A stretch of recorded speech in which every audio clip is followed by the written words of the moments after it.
ایک حقیقت ہے، اس میں تو کوئی تبدیلی نظر نہیں آ رہی. تو پھر اس ڈھیل سے کیا پی ٹی آئی کو کیا فائدہ ہوگا پھر؟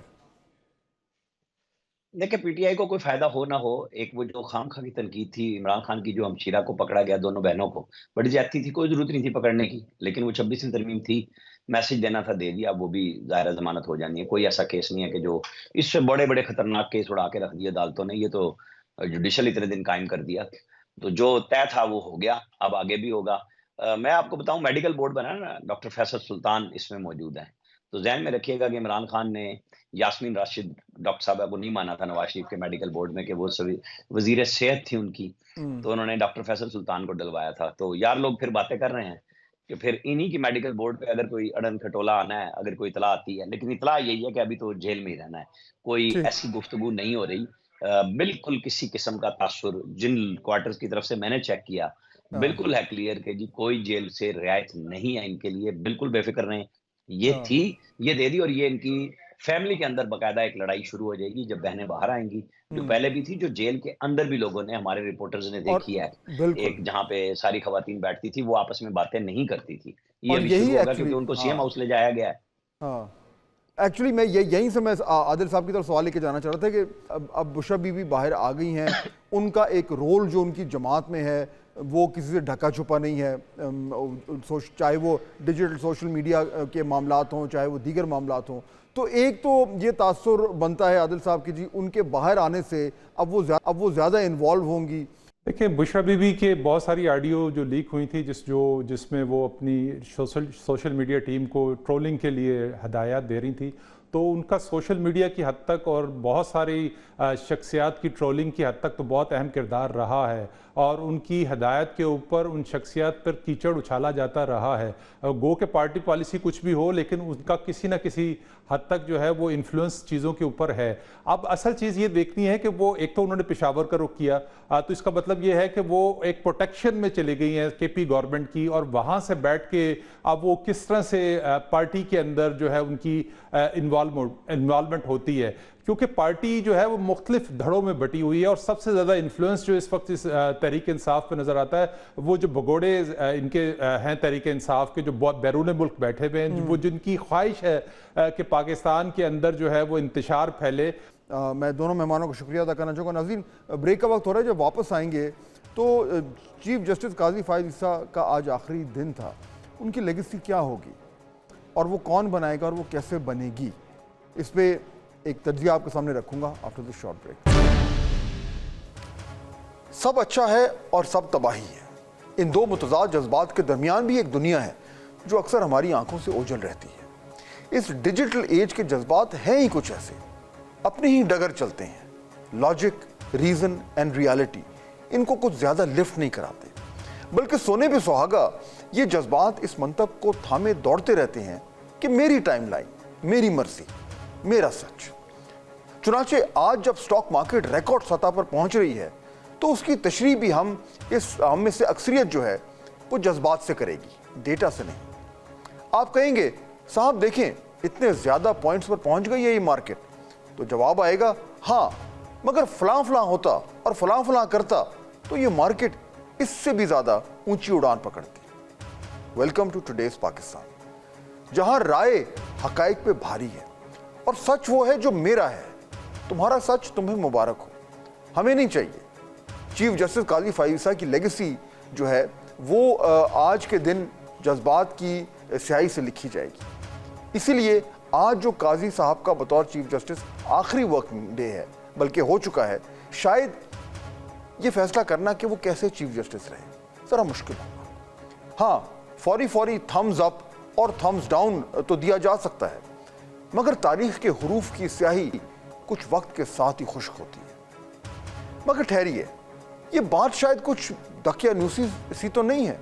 کتابی تاریخ واقعی میں وقت کی محتاج ہوتی ہے، مگر ڈیجیٹل تاریخ لمحہ با لمحہ لکھی جا رہی ہے اور ہمیشہ کے لیے اپنے ڈیجیٹل فٹ پرنٹس ہماری ٹائم لائن پر نقش کر رہی ہے. یہی فٹ پرنٹس ہماری فوری ذہن سازی جو ہے وہ کر رہی ہے، جس کی بنیاد پر انفرادی اور اجتماعی رائے قائم ہو رہی ہے، جس سے پرسیپشن جو ہے وہ سیمنٹ کی طرح سخت ہو کر